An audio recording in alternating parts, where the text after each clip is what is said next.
Mis hermanos, mis hermanas, continuamos avanzando y ya casi llegamos al final del libro de Deuteronomio. Ya estamos en la etapa del discurso final de Moisés. Y como lo vinimos viendo desde la sección anterior, en este discurso final de Moisés, él viene a recordarle a esta nueva generación cuáles son las cláusulas del pacto. Eso es como cuando en la actualidad firmamos un contrato y la firma va al puro final. Antes de firmar el contrato, primero hay que leerlo. Y la lectura del contrato viene en términos de cláusulas. Me comprometo a tal y tal y tal cosa, y si no cumplo esto y lo otro, entonces se harán tales y tales situaciones de contingencia, de atención, de cómo resolver en caso de algún problema. Bueno, Moisés aquí, donde está cerrando con el libro de la ley, el libro que sirve para legislar Israel en términos religiosos, en términos ceremoniales, en términos civiles, en términos familiares, en términos legales en general, ya cerró ese gran discurso al final del capítulo 26 y desde el capítulo 27 hemos venido viendo ese discurso de cierre de Moisés que se va a extender hasta su muerte al final de este libro. Ahora en Deuteronomio capítulo 28, una vez que se establecieron todas esas cláusulas de la ley hasta el capítulo 26, ahora en el 28 se nos presenta un bloque de beneficios, es decir, el bloque de las bendiciones que el pueblo podía disfrutar si se mantenía en obediencia a Dios y en fidelidad al pacto.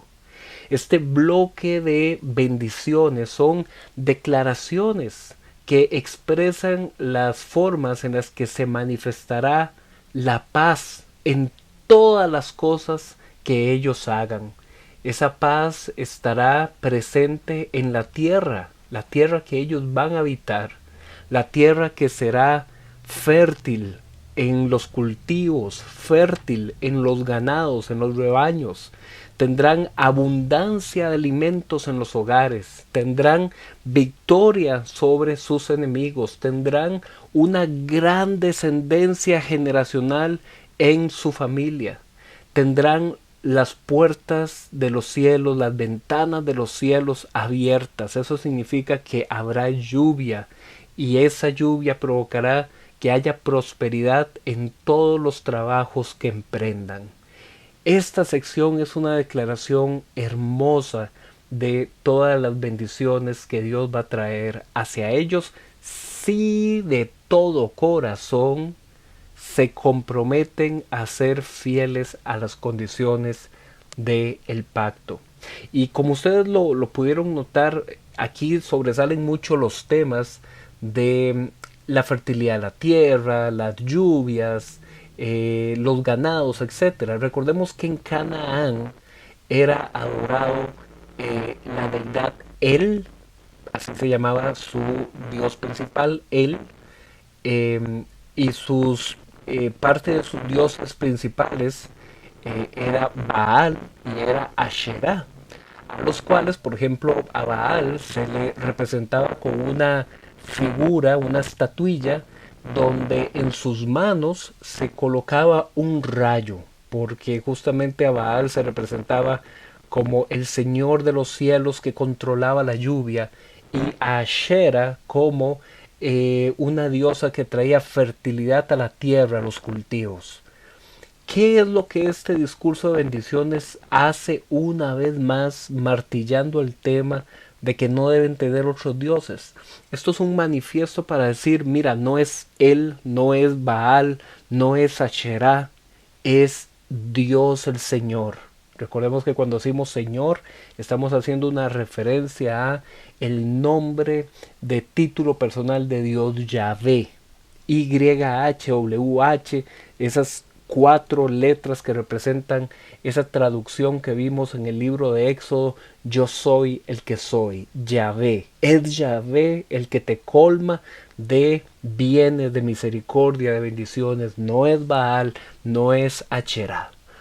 Pero si tú más bien eres infiel a Jehová y te vas a adorar a esos otros dioses falsos, viene entonces aquí en este capítulo un bloque de maldiciones. Y esas maldiciones son el resultado de la desobediencia del pueblo. Y estas maldiciones son como la versión en oposición a los temas presentados en las bendiciones. Entonces, por ejemplo, en las bendiciones se decía, serás bendito en el campo y bendito en la ciudad. Pero si caes en desobediencia y te apartas de Dios, maldito serás en el campo y maldito en la ciudad. Entonces aquí nos presenta como una versión opuesta a todas las bendiciones. Pero la maldición más profunda, más fuerte, la más devastadora que aquí se anticipa como consecuencia de la desobediencia del pueblo es que ellos, que habían recibido la tierra prometida de manos de Dios, podrían llegar a perder la tierra. Esa tierra de donde fluye leche y miel, la iban a perder sus descendientes, porque las futuras generaciones de los hijos de Israel iban a ser exiliadas y entregadas al cautiverio en otras naciones, y tanto que se habían alejado de Dios en adorar a otros falsos dioses, pues en esas otras naciones en donde serían entregados en cautiverio por medio del exilio, ahí iban a terminar adorando a otros dioses con figuras de madera y de piedra.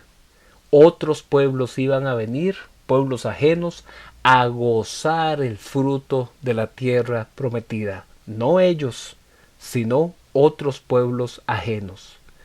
Y este bloque anticipa proféticamente la experiencia del exilio en tierras lejanas que iba a sufrir el pueblo de Israel, porque en el año 722 a.C. fueron conquistados la mayor parte de su territorio norte por el imperio asirio, y en el año 586 serían conquistados por los babilonios en el sur de Israel. Así es que esto que se anticipa aquí en el cierre de Deuteronomio no se quedó en una simple advertencia potencial de algo que podía pasar, sino que ya Dios les estaba anticipando: sean fieles, porque si no ustedes van a perder la tierra, y así llegaría a suceder. Así es que es una historia que se anticipa, pero que es realmente aleccionadora para nosotros en el hoy también.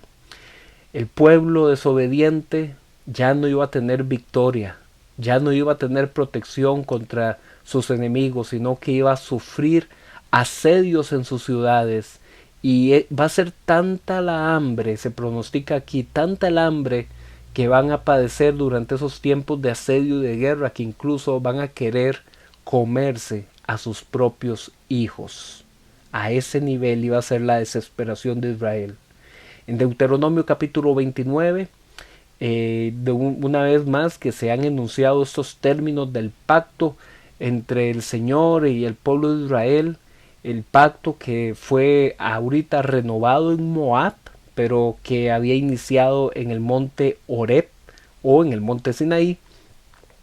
Moisés entonces vuelve a hacer un resumen de la historia de cómo ellos salieron de Egipto hasta llegar ahí a Moab, y de que ya habían conquistado incluso una parte de la tierra cuando derrotaron a los reyes Sejón y Og. Ya habían entonces logrado adueñarse de la zona amorrea. Por eso era que ya parte de las tribus incluso habían llegado a tener parte de la tierra prometida. Moisés, una vez más en este capítulo, vuelve a insistir en que el inicio del quebranto del pacto es apartar el corazón de Dios para ir a adorar a otros dioses. Y Moisés les dice: mira, cuando en el futuro ustedes sufran todas estas calamidades por haberse apartado del Señor, y la gente pregunte: ¿por qué el Señor ha tratado así a Israel? Ustedes responderán: porque este pueblo abandonó el pacto y se fue en pos de adorar a otros dioses. Por eso se derramaron todas estas maldiciones escritas en este libro de la ley. Así es que tremendos estos dos capítulos, casi el cierre del Deuteronomio, el cierre del Pentateuco, y sirven como una poderosa advertencia para esa generación que está a punto de entrar a la tierra prometida, pero también habla a nosotros de mantenernos fieles al Señor. Continuamos mañana, ya casi terminamos este libro del Deuteronomio.